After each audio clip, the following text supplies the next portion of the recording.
Welcome back to Trinidad and Tobago, where we continue with the program. The St. James Police Barracks features the only Georgian architectural style building left in Trinidad. This site bears a social and institutional history that plays a valuable role on the cultural heritage of our country. Joining us on set to tell us all about this particular initiative, as well as a lecture that is scheduled to take place on Wednesday, we have Marilis Perez Hernandez. She's a research intern from ICAMUS, and they'll tell us all about that. And also we have with us, he's no stranger to us here on CTV, Mr. Joseph Bertrand, Outreach and Education Officer also at the National Trust of Trinidad and Tobago. Good morning and welcome. Good morning. Pleasant. Ms. Hernandez, it's a pleasure to have you on this morning. I understand that you are here as an intern and you've been here for 2 months already. All right. So, Mr. Bertrand, what would have brought the lovely Ms. Hernandez to our shores? So, with the mandate of the National Trust, which is protection and conservation of our natural and built heritage, we have approached the International Council for Monuments and Sites, ICAMUS, for an intern with these types of special skills in research, and this is what brought Marilis to our shores. All right. Wonderful young lady. So we're very excited to hear about, first of all, your experience here in Trinidad, and then we'll get into what your findings would have been. Okay, so I've been here for 2 months now, and I've been working with ICAMUS for the summer. We're doing an international exchange program, so that's why I came here and worked with the National Trust. And so I've been here for the past 2 months, so I've been getting a lot of the culture, going to heritage sites, a lot of the tours that the National Trust does. So I've been learning a lot about the islands. So it's been great so far. And I've been working a lot at the St. James Barracks. I spent a lot of my time there doing my research. So we'll be presenting our findings on Wednesday. But basically, like you said, the St. James Barracks were built in 1824, and they've been used by the government since then. It's been continuously used by them, first by the British and then by the Trinidad government. So it's been in constant use by the police. So it has a lot of rich history of how the police developed. And then it's also the last Georgian architectural building in Trinidad. So that's very important because in places like Jamaica, they're full of Georgian architecture, but this is the only example here. Yes. So it's very important to the architecture here to this country. Based on your findings, what would you say stood out to you most? I think is the use of the materials in the buildings. I have an architectural background, so that's what I'm really interested in. Yes. And you see laventille stones, blue limestone in the buildings. And they're also used a lot of river rock that's used in the foundation. So a lot of that research comes across. So it's very, very interesting. And then you have cast iron columns, which you don't find that anymore. So it's very rich. It's a very rich set of buildings. So I understand on Wednesday there will be a lecture series, and this is something that you will do at the National Trust quite often. Quite often we have lecture series that take several topics, but with heritage in mind, with our heritage in mind. And in order for us to pass on all the information that we have acquired, we decided that there are several ways in order to get the public involved.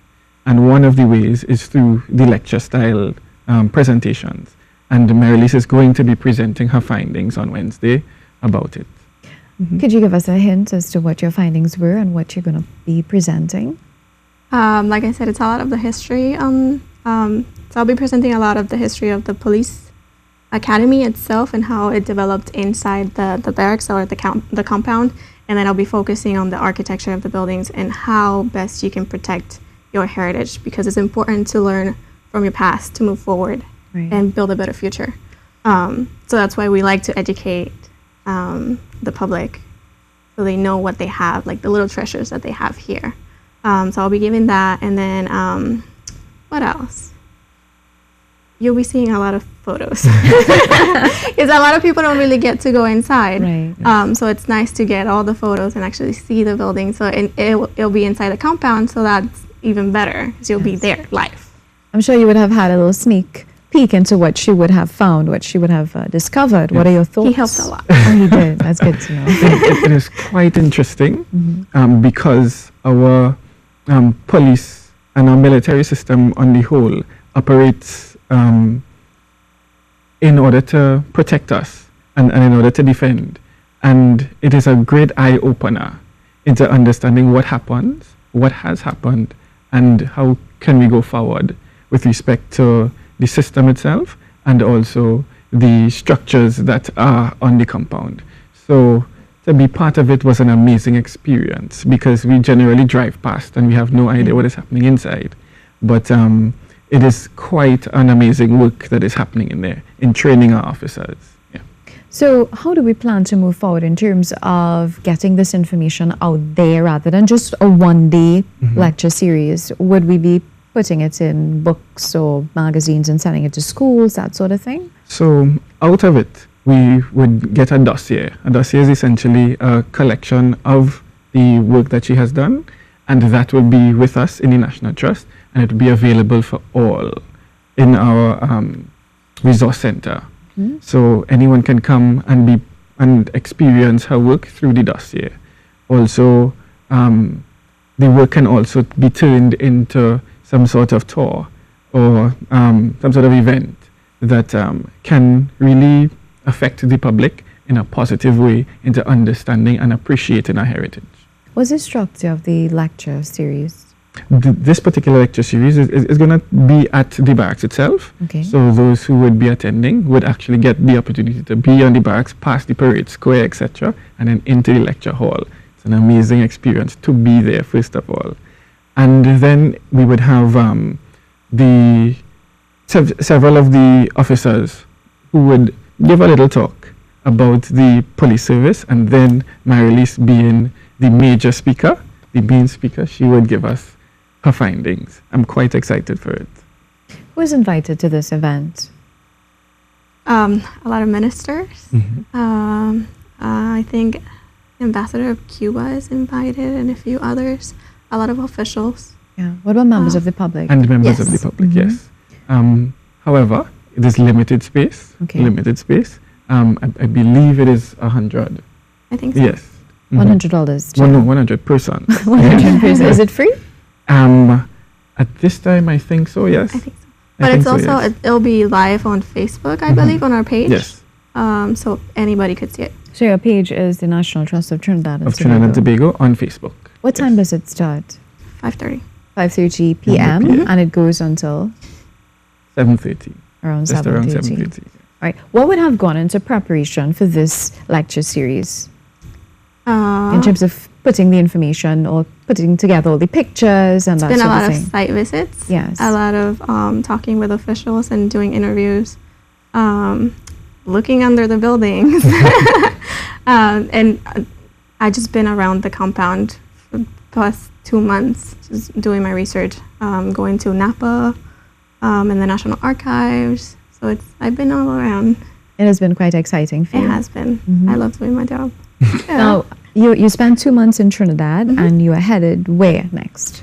I'll be going to Washington, D.C., and I'll be doing another presentation about my findings here. So it's not just, the information is not just staying here, going abroad. We're informing other people about what's going on here, what's important about Trinidad, what they're doing to develop it, and how to save your heritage here. Yes. Talking about saving our heritage, what is the current condition of the building? A couple of them have been restored, and a few need a little bit of work. So it's a work in progress, and that's why we're doing the dossier. That's why we're educating the public and the officials there, so they can do a really good job, sensitive job on restoring the rest of the buildings. How do you feel that so much focus was placed on the St. James Barracks? Why is it important?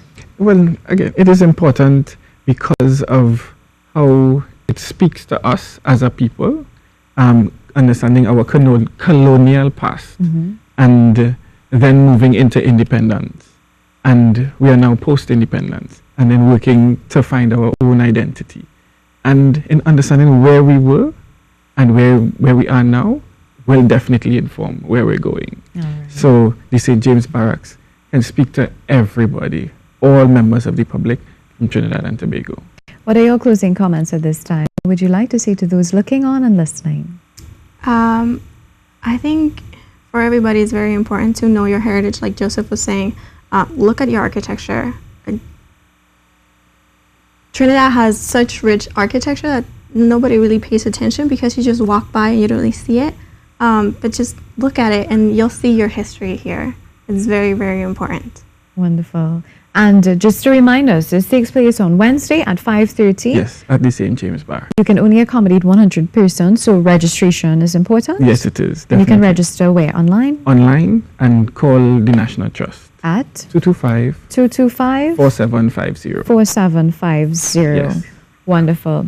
All right. And we've been chatting with Myrelis Perez Hernandez, research intern from ICOMOS.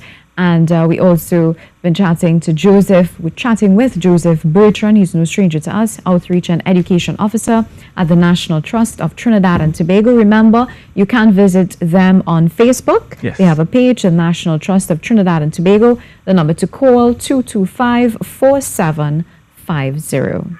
Thank you so much.